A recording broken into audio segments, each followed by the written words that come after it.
Dawn Butler shared a social media post accusing Kemi Badenoch of representing white supremacy in blackface shortly before the Tory leadership contest result was announced.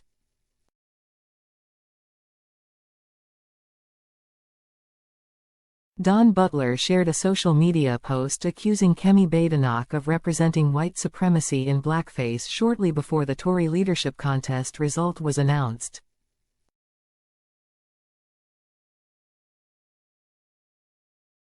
The Brent East MP later deleted it, originally written by Nels Abbey, a London-based Nigerian journalist.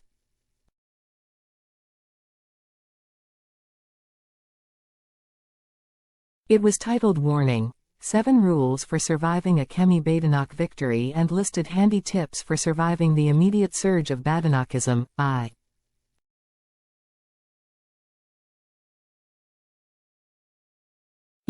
White supremacy in blackface. It also described Mrs. Badenoch's win as a victory for racism.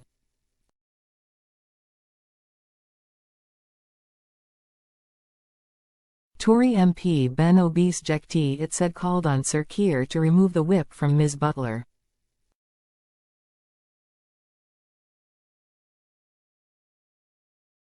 It never takes much for Labour's mask to slip, he warned. Dawn Butler is not alone on the government benches in holding this view of Kemi.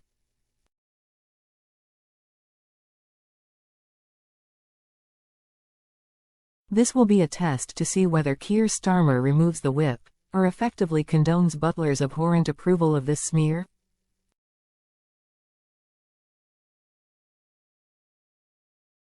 Downing Street sources noted the post was no longer present on Ms. Butler's profile.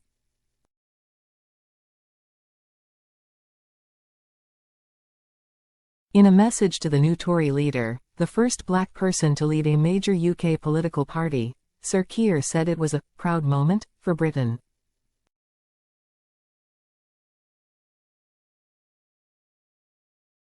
Foreign Secretary David Lammy described it as an important moment not only for Brits from black and minority ethnic backgrounds, but for our whole country.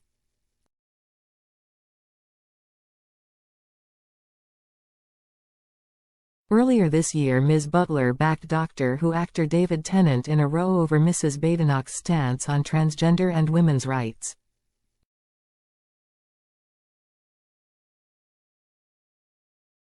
Not all black women think the same, Ms. Butler tweeted. I agree with David Tennant.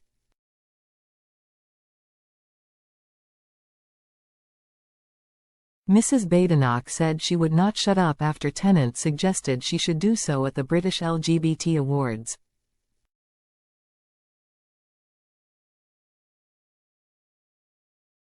In her Tory election victory speech, Mrs. Badenoch paid tribute to Rishi Sunak and also praised her rival Robert Jenrick's energy.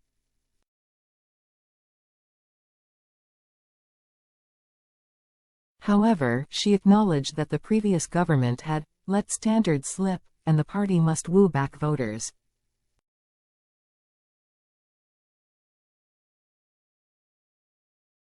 The time has come to tell the truth, to stand up for our principles, to plan for the future, she said.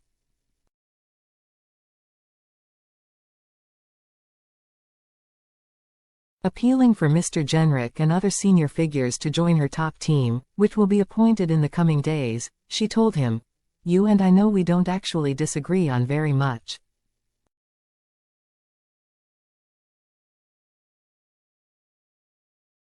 We have come through this campaign more united," she said. Keir Starmer had given the Tories an opportunity with his shaky start.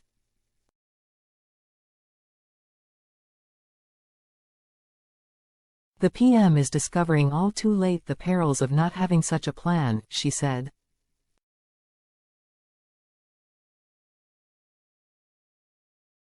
Mrs. Badenoch received 53,806 votes to 41,388 for Mr. Jenrick, 56% to 44%, closer than many expected.